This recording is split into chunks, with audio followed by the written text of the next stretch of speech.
welcome to gumvue.studio, your all-in-one creative powerhouse. Image studio, video editor, story weaver, movie studio, planner, and more, all connected. Plans start at just $5 per month. Simply connect your own API keys and you're ready to generate. Transform images, change styles, upscale, and edit with precision. Generate grids, videos. Hello everyone.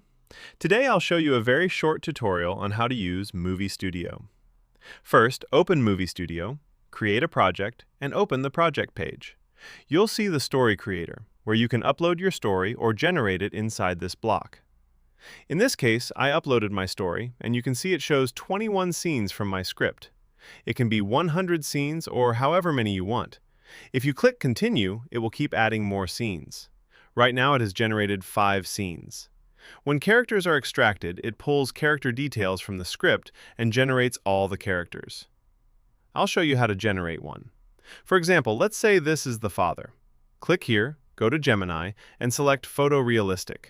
You can keep these settings or use presets. If you click presets, it switches to different available styles, but we'll do it manually. You can adjust the lens type if you want, but for now leave it as it is and click Generate. As you can see, it starts generating Ivan Kasparov's father's image. This one is generated with Gemini 2.5. If you use Nano Banana, the image might look better.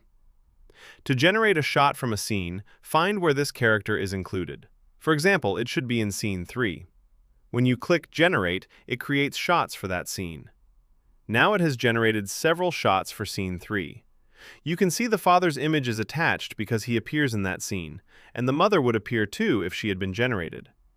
Using the 3 dots, you can update your prompt. For example, you can remove Cinematic World or change anything you like. There's also a motion prompt for animation when creating video. Here is the first scene.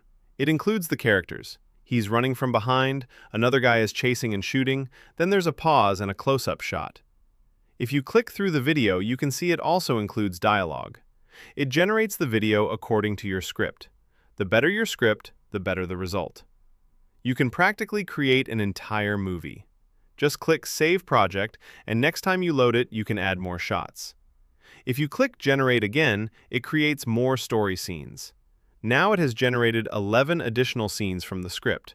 Since the characters were already created and there are no new ones, it doesn't add extra characters. If you scroll down, you can see all the new shots. Then click Generate Shots, and it will generate them.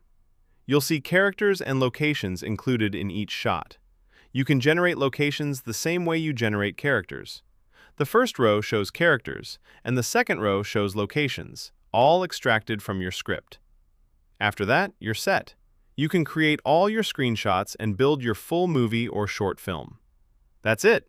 This is a short preview of how to use Movie Studio and where to find and edit everything. If you right-click to edit more shots or images, click here and it will open the relevant module. As you can see, it adds modules at the top, so watch carefully where new modules appear. You can build your own workflow like this and make all the connections manually if you prefer. If you want to work manually, just write your prompts, click Generate, and you'll see your prompt appear here. There's also a library where you can download content from previous generations. That's it. This is a short preview of the tool. I hope you like it and find it useful.